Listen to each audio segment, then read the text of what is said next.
प्रिय माने प्रभु जीशु नाम समस्त को प्रेमर नमस्कार जनाए।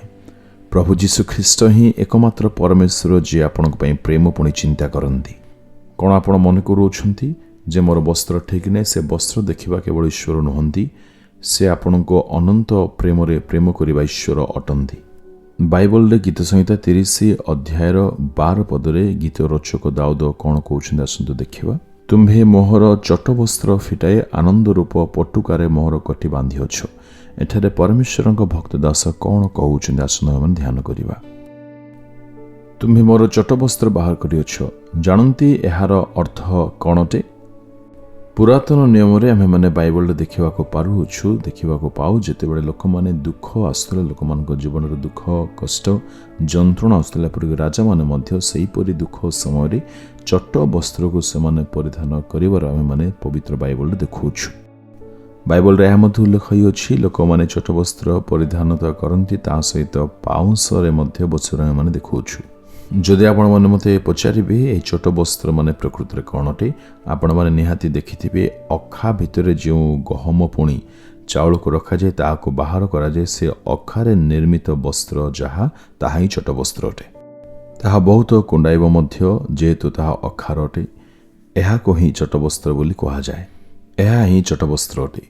एहाको परिधान करने द्वारा से ईश्वर चरण रे आपना को दिन बोली देखाती, नम्र करती, पुणी प्रार्थना रे लगी रुहंती। एई छोट वस्त्र परिधान करने द्वारा से माने एहा प्रकाश करती जे आमे माने निजको दिन करूछु, ईश्वर हस्तर आपण जीवन को समर्पी दउछु। किंतु नूतन नियम रे वर्तमान आम मान को एपरि करिवार कौन से आवश्यक नहीं। वर्तमान आ ताहा परिधान करिवार आवश्यक नहीं, बरं आमे माने हृदय अनुताप करिवा, हृदय अनुताप करी फेरी आसीबा अछि। सही दिन मानकरे से माने एही छोट वस्त्र को परिधान करी निजको दिन करिवा पई, नम्र करिवा पई, ईश्वरक दृष्टि आपणको नत करिवा पई से माने एही छोट वस्त्र परिधान करुथिले, जा बहुत हैरान करुथिला।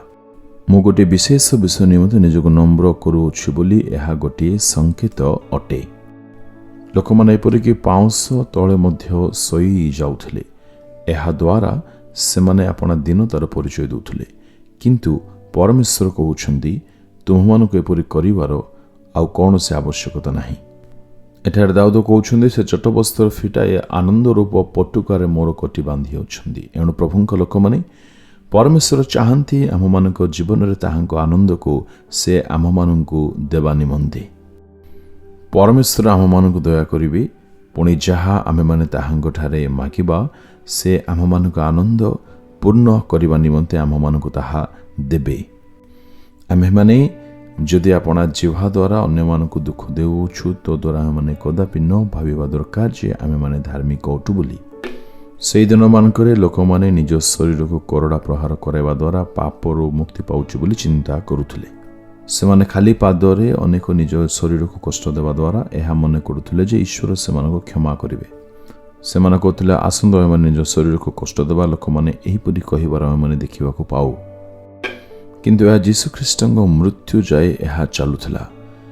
किंतु प्रभु जीशु ख्रीष्ट आम मानक समस्त पाप निमंते क्रूशरे आपणार सकल रक्त बही क्षमा प्रदान करिसेंती। मु तुम्भमानंक पई आपणा शरीर रे कष्ट, आपणा शरीर रे यातना सहिची। एणु तुम्भमानंक शरीर को कष्ट देवार आउ कौन से आवश्यकता नहीं। तुम्हे माने जेबे आउ शरीर को कष्ट देबो यार कौन से आवश्यक नहीं, जेतु मु तुम्भमानंक निमंते शरीर रे कष्ट सही अछि। से आम मानक आनंदर वस्त्र रे वस्त्रान्वित करिवे। एणु पुओ झियो माने निज शरीर को आउ केबे मध्य कष्ट देवार आवश्यक नहीं। केवल विश्वास सहित प्रार्थना करंतु। से कहउछंती आम्भे तुम लागि आपणा जीवन, आपणा शरीर रे कष्ट सह्य करूछु, विश्वास कर। प्रभु जीशु आम मानक कहउछंती से छोट वस्त्र को बाहर करी ताहांग निजर आनंद रे आम मानक आनंदित कराइबे बोली। स्वर्गपिता मु आउ तुम निमंते निज शरीर को कष्ट देवी नहीं। एणु यह बुझा निमंते पुणी करवा निमंते मते पुणी आम समस्त तुमे साहाय्य कर।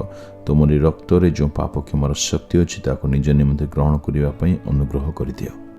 प्रभु तुम्हार आनंद आम समस्त जीवन रे स्थिर भाव रे रहु। आमेन आमेन।